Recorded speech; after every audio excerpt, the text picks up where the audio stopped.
여러분 안녕하십니까? 광주 MBC 뉴스투데이 시작합니다. 먼저 오늘의 주요 뉴스입니다. 더불어민주당이 무소속 송금주 의원과 이용호 의원의 입당을 불허하기로 결정했습니다. 5월 단체들이 오늘 국회를 찾아가 자유한국당에 제대로 된 5.18 조사위원을 추천하라고 촉구하기로 했습니다. 극우 농객인 지만원 씨가 5.18 민주화운동 당시 광주에 파견된 북한 특수부 대원이라고 지목한 탈북민들이 지 씨를 명예훼손 혐의로 고소하기로 했습니다.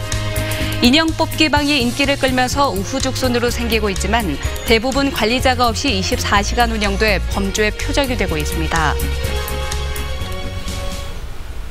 더불어민주당이 무소속 손금주 이용호 의원의 입당과 복당을 불허하기로 결정했습니다. 여권 정계 재편의 신호탄을 당장에 터뜨리기보다 다음 수를 위해 한 발 물러선 건데요.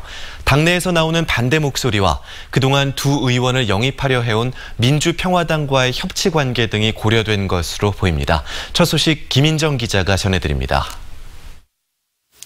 민주당 당원 자격 심사위원회가 회의를 열고 무소속 송금주 이용호 의원의 입당을 불허했습니다. 나주 화순이 지역구인 손 의원은 국민의당이 민주평화당과 바른미래당으로 나뉠 때 탈당했고 전북 남원, 임실, 순창이 지역구인 이 의원은 민주당에서 탈당해 국민의당에 합류했다가 역시 분당 과정에서 이탈했습니다. 당원 자격심사위원회는 두 의원의 의정 활동이 민주당의 정강 정책과 맞지 않고 입당 명분에 대한 소명도 부족했다고 밝혔습니다. 우리 당의 당원으로서 활동하기에 아직 이 준비가 다 되지 않은 것 같다라는 판단을 하게 된 것입니다. 민주당의 이번 결정은 두 의원의 입당과 복당을 받아줄 경우 의석이 2석 느는 것 외엔 특별한 득이 없고 그보다는 실이 훨씬 크다는 계산이 깔려 있는 것으로 보입니다. 일단 당내 반발이 컸습니다. 두 의원이 들어오면 내년 총선에서 공천 경쟁을 해야 하는 해당 지역구 지역위원장들은 철새 정치인을 받아주면 안 된다며 공개 입장문까지 내며 반감을 드러냈습니다. 또 사선 중진 최재성 의원 지적대로 입당과 복당이 구태 정치로 보일 수 있다는 부담도 있었습니다. 민주평화당과의 관계도 고려됐을 것으로 보입니다. 민주평화당은 원내 교섭단체 지위를 회복하기 위해 한 식구였던 두 의원에게 구애를 보내왔기 때문입니다.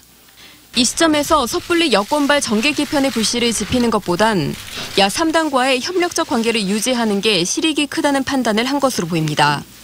한편 전남 지역 자치단체장 4명의 민주당 복당의 경우 박우량 신안군수만 복당이 허가되고 나머지는 보류됐습니다. MBC 뉴스 김민정입니다. 손금주 이용호 의원 입당 불허에 대해서는 조금 뒤 이슈인 투데이에서 자세히 이야기 나누도록 하겠습니다. 5월 단체들이 국회를 찾아가 자유한국당의 5.18 조사위원 추천을 촉구하기로 했습니다. 5.18 기념재단과 5월 3단체는 오늘 국회에서 입장을 밝힌 뒤 나경원 자유한국당 원내대표를 만나 기존에 한국당이 검토했던 극우 논객 지만원 씨나 5.18 진압군이 아닌 역사관이 검증된 조사위원을 추천해달라고 요구할 예정입니다. 나 원내대표는 일정이 많다는 이유로 면담 요청을 받아들이지 않은 것으로 알려졌습니다. 극우 논객인 지만원 씨가 5.18 민주화운동 당시 광주에 파견된 북한 특수부대원이라고 지목한 탈북민들이 지 씨를 명예훼손 혐의로 집단 고소합니다. 바른미래당 하태경 의원은 어제 국회에서 기자회견을 열고 이민복 북한 동포 직접 돕기운동 대표 등 탈북 광수로 지목된 15명이 지만원 씨를 고소하기로 했다고 밝혔습니다. 하 의원은 지 씨가 안보 사기꾼이고 지 씨의 주장이 허위라는 것을 법정에서 밝히는 게 꼭 필요하다고 생각했다며 고소 배경을 설명했습니다.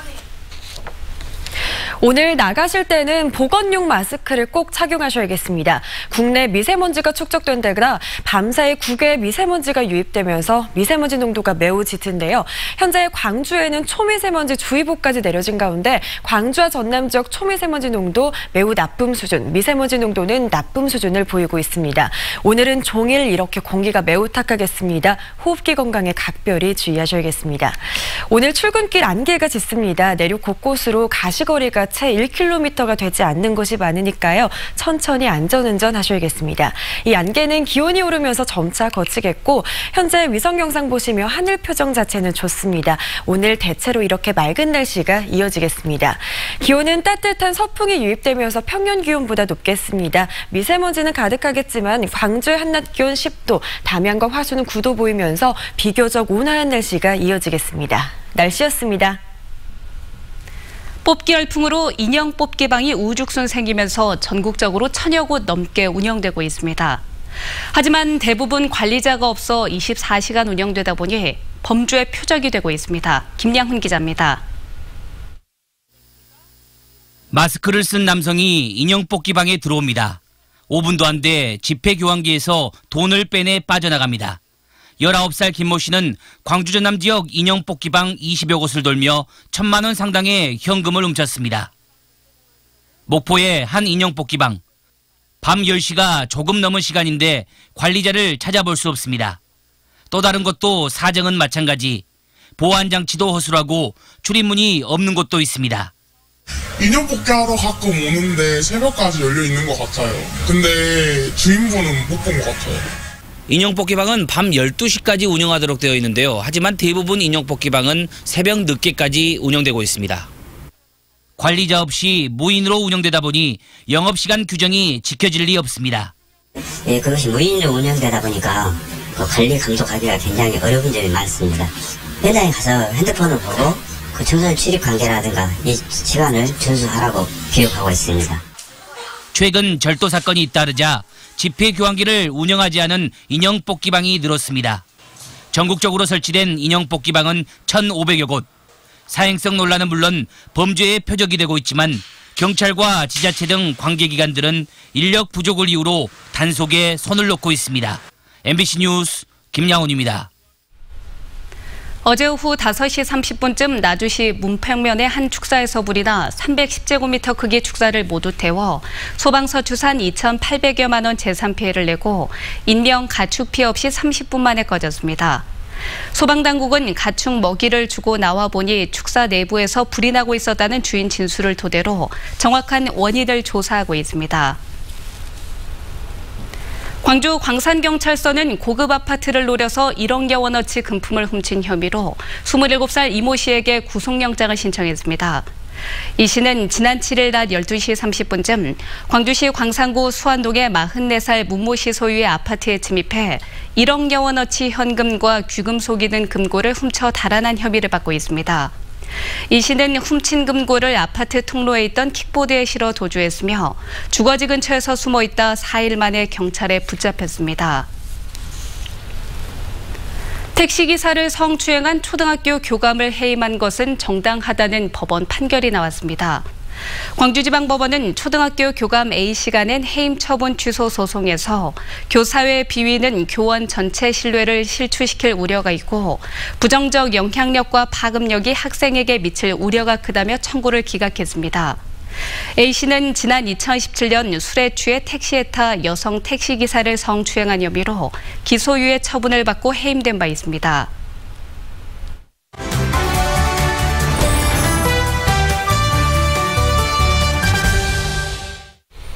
앞서 보도해드린 대로 무소속 손금주 의원과 이용호 의원이 더불어민주당 입당이 좌절됐습니다. 네, 민주당이 입당을 불허한 이유와 그리고 여야 정치권의 이해관계에 대해서 좀 더 자세한 이야기 나눠보겠습니다. 오승용 정치평론가 나와 있습니다. 안녕하십니까? 네, 안녕하십니까? 네, 안녕하십니까? 일단 공식적인 불허 이유는 그동안 두 의원의 활동이 당의 정강에 맞지 않다는 거였죠? 네, 그렇습니다. 지난 대선과 지방선거 시기 국민의당의 주요 간부로서 활동을 했었고요. 지난 지방선거 시기에는 민주당 후보의 낙선을 위해서 활동했다라는 점, 네. 그리고 민주당 당원들에게 당원으로서 활동할 수 있는 자격에 대한 소명이 부족했다라는 게 민주당의 공식적인 논평인 것 같은데요. 그렇지만 이런 부분 외에도 당내 역학관계라든지 그리고 원외 지역위원장들과 갈등을 초래할 수 있는 가능성이라든지 그리고 호남 지역 차기 총선을 앞두고 세대 교체가 화두인데요. 이런 부분, 이런 구도가 흔들릴 수 있는 것은 아닌가라는 우려, 이런 점들이 다 두루 고려된 것 같습니다. 네, 알겠습니다. 민주당이 결론을 한 차례 유보할 정도로 굉장히 신중한 입장을 보였었습니다. 이 민주평화당과의 관계, 여기에 대해서 이게 결정적인 이유가 아니냐 이야기가 나오는데 어떻게 보십니까? 민주평화당을 배려해서 내린 결정 같지는 않고요. 네. 아마도 두 의원의 입당을 허용할 경우 오히려 민주평화당 의원들의 탈당을 가속화시키고 이들이 민주당에 입당할 가능성, 그로 인한 당내 갈등, 분쟁의 가능성을 우려한 그런 결정인 것은 맞는 것 같습니다. 먼저 선례를 남기지 않겠다 그런 얘기인 거죠? 그렇습니다. 지금 현재 2석을 추가해서 민주당이 특별히 더 얻을 것이 없을 것 같고요.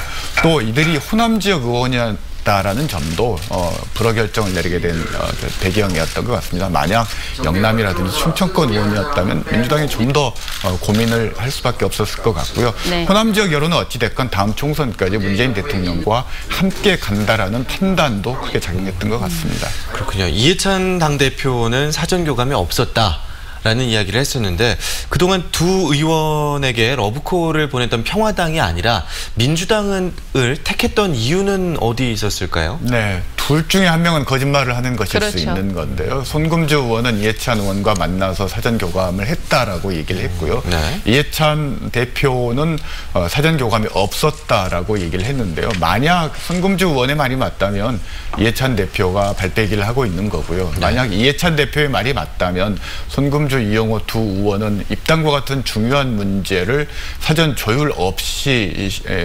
신청한 그런 어떤 무능을 보인 측면들이 있다라는 겁니다. 아마 기존의 바른미래당 창당 과정에서의 행보라든지 그리고 최근에 민주당 입당 과정에서의 행보가 정치적 신이라든지 어떤 명분이라든지 이런 문제에서 상당히 아쉬운 평가를 받고 있는 것 같습니다. 상당히 네. 불허 결정으로 더 치명적인 또 굴욕적인 상황에 놓이게 됐다고 할 수 있습니다. 그렇습니다. 그 이전에 이렇게 결론이 나오기 전에는 손 의원과 이 의원이 만약에 민주당에 들어가게 되면 여권발 정계 개편의 신호탄이 아니냐 뭐 이런 이야기가 있었습니다. 이 내년 총선을 앞두고 다른 당들과의 관계 어떻게 보십니까? 당분간 여권발 정계 개편의 가능성은 높지 않아 보이고요. 유일한 네. 가능성은 자한당을 둘러싼 어떤 소규모 정계 개편 통합의 가능성은 남아 있습니다.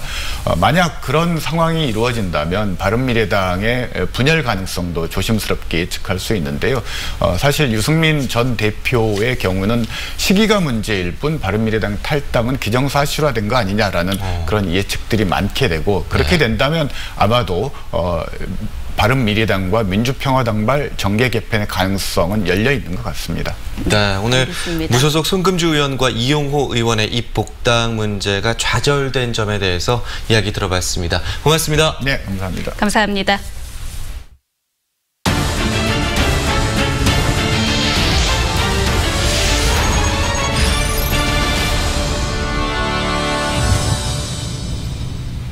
이른 봄에 피는 홍매화가 한겨울에 꽃망울을 터뜨렸습니다. 그런데 봄 기운을 느끼게 하는 풍광과는 달리 주민들은 걱정부터 앞서는데요. 김종수 기자가 그 이유를 취재했습니다. 마을 곳곳에 피어있는 홍매화가 한겨울 날씨를 무색해 합니다. 동장군의 기세 속에서 꽃망울을 터뜨린 건 지난해 12월. 평년보다 빠른 개화 시기에 잠시나마 봄의 기운을 느낄 수 있습니다. 평상시에 이제 좀 날씨가 따뜻하다 보니까 예전에 비해서 너무 빨리 피었거든요. 전국적으로 매화가 일찍 피기로 유명한 탐매 마을입니다. 추운 날 속에 이른 개화가 시작이 됐는데요. 주민들 입장에선 썩 달갑지만은 않습니다. 그때 축제할 때는 꽃이 그렇게 많지 않을까 하는 염려 때문에 우리 주민들이 상당한 걱정을 하고 있습니다. 온화한 기후 속에 개화가 빨라지다 보니 매화를 주제로 한 마을 축제 개최 시기도 영향을 받을 수밖에 없습니다. 현재 순천시도 나간읍성을 중심으로 대량의 홍매화 식재를 검토하고 있는 상황. 색감과 성장이 좋다 보니 관광객 유치에 도움이 될 것이란 기대가 담겨 있습니다. 그래서 이제 장기적으로 홍매화 100만 그루가 심어지면 겨울에 빨갛게 홍매화가 피어 나간읍성의 새로운 관광 명소로 자리 잡고 경제 활력도 가져올 것으로 기대하고 있습니다. 그러나 봄철 관광객 유치를 위해 제때 개화가 되는 품종 선택이 필요하다는 지적도 나옵니다. 매화로 유명한 인근 지역과 차별화한 식재로 기대 효과를 높일 수 있기 때문입니다. 민선 7기 순천시의 화해 정책이 지역 관광에 얼마나 효과적으로 접목될지 주목되는 이유입니다. MBC 뉴스 김종수입니다. 광주시가 경로 식당의 무료 급식 단가를 6년 만에 인상했습니다. 광주시는 올해부터 무료 급식 단가를 500원 오른 3,000원으로 책정하고 관련 예산을 지난해보다 6억 9천만 원 증액했습니다.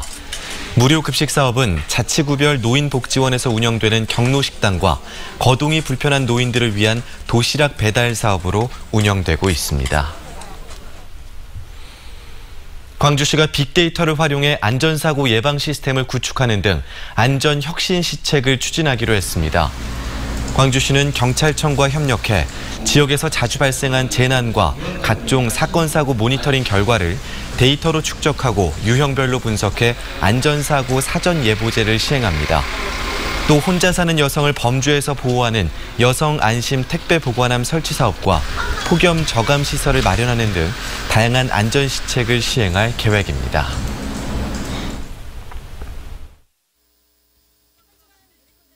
를 키워드로 정리해보는 지난주에는 어떤 키워드가 많은 관심을 받았을까요? 학과 통폐합, 생활고, 풍금 사거리에 대한 소식이었습니다. 어떤 내용이었는지 먼저 학과 통폐합부터 살펴보겠습니다. 어느 날 갑자기 내가 다니는 학과가 사라진다면 어떠실 것 같나요? 최근 조선대학교가 학과 통폐합에 나섰습니다. 학생들은 하나같이 우리 과는 어떻게 되는 거지? 당황하고 혼란스러워했는데요. 이렇듯 조선대학교가 통폐합에 나선 건 지난해 교육부대학 기본역량진단에서 역량강화대학으로 분류되면서 비상이 걸렸기 때문입니다. 아, 어떡하지? 반수해야 하나? 군대 갔다 왔는데 학교 사라져 있는 건 아니겠죠? 신입생부터 휴학생까지 벌써부터 깊은 고민에 빠졌는데요. 만만하면 건드는 게 학과 통폐합이네. 교직원 쇄신안은 없나? 제발 전체 공청에 참여해서 개개인의 생각을 학교에 전달해주세요.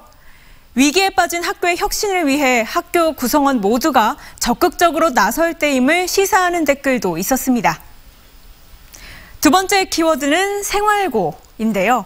여기에는 어떤 사연이 담겨 있을까요? 지난 6일 광주 서구 쌍촌동에 위치한 한 원룸에서 27살 김모 씨가 숨진 채 발견됐습니다. 김 씨의 사인은 지병으로 추정되는데요. 부검을 통해 정확한 사인을 조사할 예정입니다. 생활고에 시달리던 김 씨는 숨지기 전날 감기 때문에 응급실에서 치료를 받다 진료비를 내지 못해 달아난 것으로도 알려졌는데요. 치료비 없어서 죽는 게 말이 되나. 김 씨의 사연을 접한 누리꾼들은 내일처럼 안타까워하며 마음 아파했습니다. 광주 서구 금호동 풍금 사거리에서 발생한 교통사고에도 누리꾼들의 관심이 모아졌습니다. 광주 서구 금호동의 한 사거리에서 SUV와 어학원 차량이 추돌한 이 사고는 시민의 제보를 통해 알려지게 됐는데요. 영상을 본 누리꾼들은 현장에 너도 나도 있었다며 서로 목격담을 나누기도 했습니다. 노란 차면 애들 다 타고 있었던 거 아니야? 다 안전하겠지. 혹여나 다친 사람들이 있을까 걱정하는 목소리도 많았습니다. 목격자에 의하면 크게 다친 사람은 없었다고 하는데요. 정말 다행이네요. 지금까지 한 주의 누리픽이었습니다.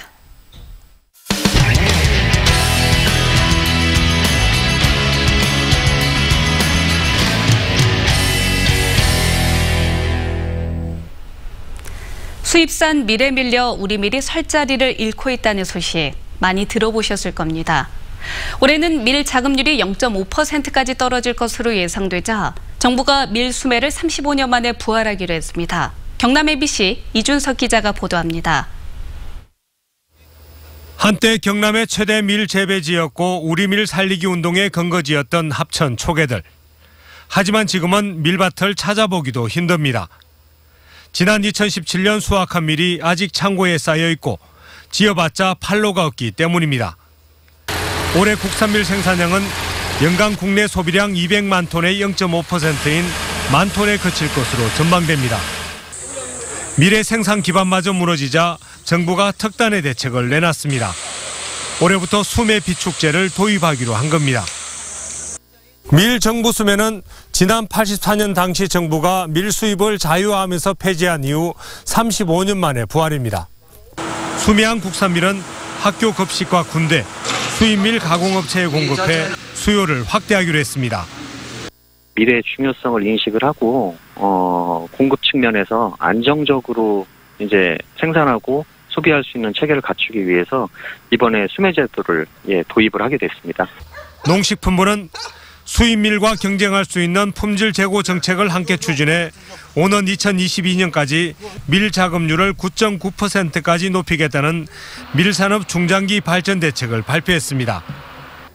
정부 대책을 환영한 농민들은 국산밀 육성을 위한 법적 기반 마련도 요구했습니다.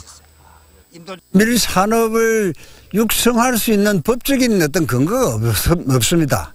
그래서 지금 현재 국회에 계류 중에 있는 국산밀 육성법을 하루속히 통과해서 역대 정부 모두 국산밀 발전 대책을 제시했지만 밀 자급률은 0.5%로 다시 원점입니다.